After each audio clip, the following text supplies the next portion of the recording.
বন্ধুরা R15 version 4 এবং MT15 version 2 এই দুটোই একই কোম্পানির সিমিলার ইঞ্জিনওয়ালা বাইক। আর এখনকার ইয়াং ছেলেমেয়েদের পছন্দের লিস্টের প্রথমে থাকে এই দুটো বাইক। কিন্তু সমস্যা হলো বাইক কেনার আগে অনেকে কনফিউজ হয়ে যায় যে এই দুটোর মধ্যে তাদের আসলে কোনটা নেওয়া উচিত। হ্যাঁ, লুক তো ম্যাটার করে, যে লুক অনুযায়ী যার যেটা পছন্দ, কিন্তু লুক ছাড়াও এই দুটোর মধ্যে কিছু টেকনিক্যাল পার্থক্যও আছে। এই দুটো বাইক অ্যাকচুয়ালি দুটো পারপাসের জন্য তৈরি, তাই আপনার প্রয়োজন অনুযায়ী এই দুটোর মধ্যে কোনটা নেওয়াটা বেস্ট হবে সেই ব্যাপারে সম্পূর্ণরূপে এই ভিডিওতে জানবো। এই ভিডিওটি সম্পূর্ণ আপনি দেখে নিলে আপনি 100% বুঝে যাবেন যে আপনার চাহিদা অনুযায়ী এই দুটোর মধ্যে আসলে কোনটা নেওয়া উচিত আপনার, বা বলতে পারেন R15 ভার্সন 4 এবং MT15 এর মধ্যে আসল পার্থক্যটা কি। R15 এবং MT15 এই দুটোর মধ্যে একদম সেম ইঞ্জিন লাগানো আছে। এদের মধ্যে সবথেকে মেন পার্থক্য হলো দুটোর ক্যাটাগরি আলাদা। R15 ভার্সন 4টা স্পোর্টস ক্যাটাগরির বাইক। স্পোর্টস মানে তো আমরা সবাই জানি যে খেলাধুলাকে ইংরেজিতে স্পোর্টস বলা হয়, তাই বাইক নিয়ে যে খেলা হয়, মানে বাইক নিয়ে যে রেস হয়, সেই সেম ডিজাইনের বাইক এই R15 ভার্সন 4। আর MT15 বাইকটি হলো নেকেড ক্যাটাগরির বাইক। নেকেডের বাংলা অর্থ হলো উলঙ্গ। এই ক্যাটাগরির বাইকে তত বেশি টিয়ারিং থাকে না, যার ফলে এটাকে উলঙ্গ দেখায় বলে এটাকে নেকেড বাইক বলা হয়। এখানে MT15-এর এমটির মানে হলো master of torque.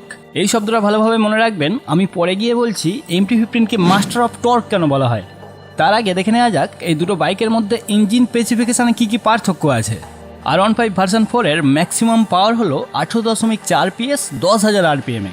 MT15-এরও maximum power 18.4 PS 10,000 RPM-এ, মানে পাওয়ার দুজনেরই সমান। এরপর R15-এর ম্যাক্সিমাম টর্ক হলো 14.2 নিউটন মিটার 7,500 RPM-এ, এবং MT15-এর ম্যাক্সিমাম টর্ক হলো 14.1 নিউটন মিটার 7,500 RPM-এ। টর্কের বেলায় 0.1 নিউটন মিটার কম MT15-এ। আপনি যদি ইঞ্জিনের এই পাওয়ার, টর্ক, RPM এগুলো কি ভালোভাবে না বুঝে থাকেন, তাহলে এই নিয়ে আমার একটা ভিডিও আছে, ভিডিওর লিঙ্ক ডেসক্রিপশানে আছে, এটা দেখার পর ওটা গিয়ে দেখতে পারেন। এবারে বলি এই দুটোর মধ্যে বডিতে কি কি পার্থক্য আছে। বডির মধ্যে সবথেকে ইম্পর্টেন্ট জিনিস হলো সিট হাইট, কারণ এই সিট হাইট বেশি হওয়ার জন্যই অনেকে তার পছন্দের বাইক কিনতে পারে না। R15-এর সিট হাইট হলো 815 mm এবং MT15-এর সিট হাইট হলো 810 mm, মানে MT15-এর সিট হাইট R15-এর থেকে 5 mm কম। আপনার হাইট যদি 5 ফুট 5 ইঞ্চির উপরে হয় তাহলে আপনি R15-এ যেতে পারেন, আর আপনার হাইট যদি 5 ফুট 4 বা 3 এরকম হয় তাহলে R15 হ্যান্ডেল করা আপনার কাছে একটু কঠিন হতে পারে। MT নিলে একটু অ্যাডভান্টেজ পাবেন।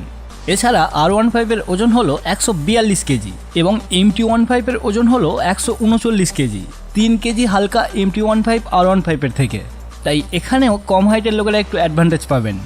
এরপরে যে পার্থক্যটা হলো সেটা হলো ওয়াইড, মানে চওড়া। R15 725 mm চওড়া এবং MT15 800 mm চওড়া। MT15 R15-এর থেকে 75 mm চওড়া বেশি, মানে অনেকটাই বেশি। চওড়ার কথা আমি এই জন্যই বলছি, অনেকেই আছে অনেক সরু গলির ভিতরে বাইক রাখে, যেখানে হয়তো বেশি চওড়া বাইক ঢোকানো সম্ভব নয়, তাই এদিক থেকে R15-এ অ্যাডভান্টেজ রয়েছে, মানে R15 MT থেকে অনেক সরু গলিতে ঢুকে যেতে পারবে। এরপরে যদি টায়ার এবং ব্রেকিং সিস্টেমের কথা বলি, তাহলে টায়ার সাইজ দুজনারই সেম, যেটা হলো সামনে 100/80 এবং পিছনে 140/70 রেডিয়াল টায়ার। এবার ব্রেকের কথা বললে দুজনেরই ডিসের সাইজ সমান, সামনে 282 mm এবং পিছনে 220 mm। কিন্তু R15-এ ডুয়াল চ্যানেল ABS ব্যবহার করা হয়েছে, মানে সামনের চাকাতেও ABS এবং পিছনের চাকাতেও ABS। আর MT15-এ সিঙ্গেল চ্যানেল ABS ব্যবহার করা হয়েছে, মানে MT15-এ শুধু সামনের চাকাতেই ABS পাবেন, পিছনের চাকাতে ABS নেই, তাই সেফটির দিক থেকে দেখলে R15 MT থেকে অনেক এগিয়ে। এছাড়া R15 ভার্সন 4-এ কিছু অ্যাডভান্স ফিচার্স পাবেন যেগুলো MT15 ভার্সন 2-তে নেই, যেমন ট্রাকশন কন্ট্রোল, কুইক শিফটার। এগুলো আপনি R15 ভার্সন 4-এ পাবেন, কিন্তু MT15-এ পাবেন না। এগুলো কিভাবে কাজ করে এই নিয়েও আমার ভিডিও আছে, তাই সেগুলো না দেখে থাকলে এই ভিডিওর পরে গিয়ে দেখতে পারেন, ডেসক্রিপশানে লিঙ্ক রয়েছে।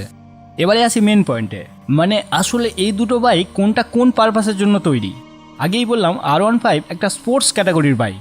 স্পোর্টসে কি হয়, বাইক রেস হয়, মানে বাইকটাকে যে যত জোরে চালাতে পারে, তাই এই স্পোর্টস ক্যাটাগরির বাইকগুলো আসলে স্পিডের কথা মাথায় রেখে বানানো হয়। এই বাইকে ফুল ফেয়ারিং দেওয়া হয় এবং রাইডারকে সামনের দিকে একটু ঝুঁকে চালাতে হয়, মানে হ্যান্ডেলটা একটু নিচু থাকে। এই বাইকগুলোতে এরকম করার পিছনে কারণ হলো এটা করে যতটা সম্ভব বাতাসের বাধাকে কাটানো হয়। যদি ফেয়ারিং না থাকতো কি হতো, অনেক গতিতে গিয়ে বাতাস বাইকের উপরে বাধা প্রাপ্ত করতো, কিন্তু এই ফেয়ারিংটা দিলে অনেক পরিমাণে বাতাসকে সাইড দিয়ে কাটিয়ে বার করা যায়। আর হ্যান্ডেলটা নিচু এই জন্য থাকে, রাইডার যদি সমান হয়ে বসে চালায় তাহলে অনেক গতিতে গিয়ে রাইডারের বুকেও তো প্রচুর পরিমাণে বাতাস বাঁধবে, যার ফলে বাইকের স্পিডও কিছুটা স্লো হয়ে যাবে। তাই হ্যান্ডেলটা নিচু করে দিলে মানে রাইডার যদি একটু ঝুঁকে বসে তাহলে রাইডারের মাথার উপর দিয়ে বাতাসটা অনেকটা কেটে চলে যাবে। এই জন্যই স্পোর্টস বাইকগুলো এরকম অদ্ভুত ডিজাইন করা হয়। আর ওই বাতাস কাটাতে গিয়ে রাইডারের কমফোর্টও কমে যায়। মানে এই স্পোর্টস বাইক নিয়ে অনেকটা লং রাইড করলে বা খারাপ রাস্তা দিয়ে চালালে আপনার হাত কোমর ব্যথা হয়ে যাবে। তাই R15 ভার্সন 4 আপনি তখনই কিনবেন যখন আপনি বাইকটা কম চালানোর জন্য কিনবেন।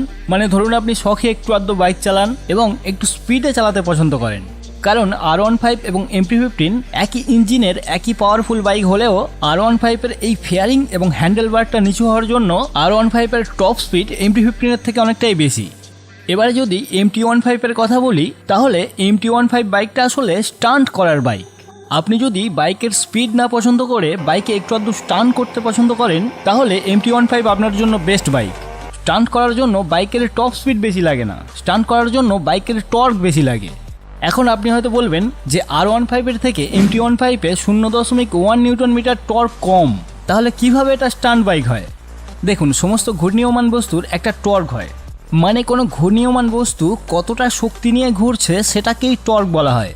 কতটা স্পিডে ঘুরছে বা কতটা গতি নিয়ে ঘুরছে সেটাকে টর্ক বলা হয় না, কতটা শক্তি নিয়ে ঘুরছে সেটাই হলো টর্ক। আর গাড়ির স্পেসিফিকেশন দেখার সময় যে টর্কের কথাটা আমরা শুনি সেটা আসলে ইঞ্জিনের টর্ক। মানে ইঞ্জিনের ভিতরে ক্রাঙ্কশাফটটা কতটা শক্তি নিয়ে ঘুরছে সেটার কথাই বলা হয়। সেখানে MT-15 এ R15 এর থেকে 0.1 নিউটন মিটার কম। 0.1 নিউটন মিটার মানে খুব সামান্য। মানে মোটামুটি বলতে পারেন MT-15 R15 এর ইঞ্জিনের টর্ক সমান, কিন্তু MT-15 এর চাকাতে R15 এর থেকে অনেক বেশি টর্ক আছে। একটা সিম্পল উদাহরণ দিয়ে বোঝাই, এটা আমি অনেক ভিডিওতে বলেছি, তবুও আবার বলছি। দেখুন, একটি চাকা ধরুন আরও একটা চাকাকে ঘোরাচ্ছে, সেটা চেন দিয়ে হতে পারে, বেল্ট দিয়ে হতে পারে, যা ইচ্ছা দিয়ে হতে পারে। এখানে যে চাকাটা ঘোরাচ্ছে তার সাইজ যদি যে চাকাটা ঘুরছে তার থেকে বাড়িয়ে যাওয়া হয় তাহলে যে চাকাটা ঘুরছে সেটা আরও স্পিডে ঘুরবে, কিন্তু তার টর্ক কমে যাবে, মানে ঘোরার ক্ষমতাটা কমে যাবে, কিন্তু ঘুরবে অনেক জোরে। এটা যত বড় করা হবে ওটা তত স্পিডে ঘুরবে, কিন্তু সাথে সাথে তার টর্কটাও ততটাই কমবে।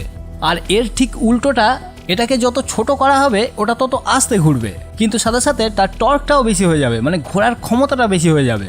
ঠিক এই নিয়মটাই হলো R15 এবং MT-15 এর মধ্যে মেন পার্থক্য। আপনি যদি R15 এবং MT-15 এর পিছনের চেন পকেটের দিকে তাকান তাহলে দেখতে পাবেন MT-15 এর চেন পকেট R15 এর থেকে বেশ কিছুটা বড়। এই কারণেই R15 এবং MT-15 এর সেম ইঞ্জিন হলেও MT-15 এর চাকাতে অনেক বেশি টর্ক যায়। কারণ আমি একটু আগেই বললাম যে ঘুরছে তার সাইজ যদি বড় হয় তাহলে তাতে টর্ক বেশি যায় কিন্তু গতি কম যায়। আর ঠিক এই কারণের জন্যই MT-15 এর নাম মাস্টার অফ টর্ক, মানে টর্কের মাস্টার। শুধুমাত্র R15 এর থেকে এর পিছনের চেন পকেটটা বড় হওয়ার জন্য এর নাম MT। আপনি যদি এই MTর চেন পকেট নিয়ে R15 এ লাগান তাহলে আপনি সেই R15কেই MT বলে ডাকতে পারেন। আর এই চেন পকেট বড় হলেই স্টান্ট করতে বেশি সুবিধা হয়, কারণ আমি আগেই বললাম যে স্টান্ট করার জন্য চাকায় টর্ক বেশি লাগে। ওই জন্য দেখবেন সমস্ত স্টান্ট রাইডাররা তাদের বাইককে স্টান্টের জন্য মডিফিকেশান করলে সবার প্রথমে পিছনের চেন পকেটটা পাল্টে বড় লাগায়, কিন্তু এটা করার সাথে সাথে আপনার বাইকের টপ স্পিড এবং মাইলেজ কমে যাবে। তাই আপনার কাছে যদি একটা MT-15 বাইক থাকে আর আপনি ধরুন অত স্টান্ট অত কিছু করেন না, আপনার টর্কের অত প্রয়োজন নেই, তাহলে আপনি R15 এর চেন পকেট লাগিয়ে নিতে পারেন। এটা করলে কি হবে, আপনার টপ স্পিড অনেকটা বেড়ে যাবে, আবার আপনার মাইলেজও লিটারে 2-3 কিলোমিটার বেড়ে যাবে। এছাড়া R15 এবং MT-15 এর মধ্যে আরও একটা বড় পার্থক্য হলো হ্যান্ডেলের। MTতে অনেক বড় সাইজের টর্কি হ্যান্ডেলবার লাগানো হয়েছে, কিন্তু R15-এ ছোট ক্লিপ অন হ্যান্ডেলবার লাগানো হয়েছে। এই দুটো হ্যান্ডেলের একটা করে ভালো দিক আছে, আবার একটা করে খারাপ দিক আছে। প্রথমে যদি MT হ্যান্ডেলের ভালো দিকের কথা বলি তাহলে এটা অফরোডে খুব ভালো পারফর্ম করে। মানে অফরোডে অনেক গাড্ডা কাটিয়ে কাটিয়ে চলতে হয়, সেখানেই MTর হ্যান্ডেলে ভালো পারফর্ম করতে পারবেন। কিন্তু এর একটা খারাপ দিক হলো আপনি যদি ভালো রাস্তায় অনেক গতিতে চালান তখন এই হ্যান্ডেলে R15 এর মতো অত স্টেবিলিটি পাওয়া যায় না। এবার এই R15 এর হ্যান্ডেলের ভালো দিক হলো এটা ভালো রাস্তাতে অনেক স্পিডে চললেও হ্যান্ডেল খুব স্টেবল থাকে, কিন্তু অফরোড বা খারাপ রাস্তাতে আপনার অবস্থা খারাপ হয়ে যাবে। মানে সোজাভাবে বললে R15 এর হ্যান্ডেলটা একদম সোজা রেখে ভালোভাবে চালানো যায়, কিন্তু বেশি কাটিয়ে কাটিয়ে চালানো যায় না। তাই খারাপ রাস্তায় এই R15 নিয়ে বেশিক্ষণ চালালে আপনার হাত কাঁধ কোমর সব ব্যথা হয়ে যাবে, যেটা MT-15 হবে না। তো বন্ধুরা, এগুলোই হলো R15 এবং MT-15 এর মধ্যে বেসিক এবং মেন পার্থক্য।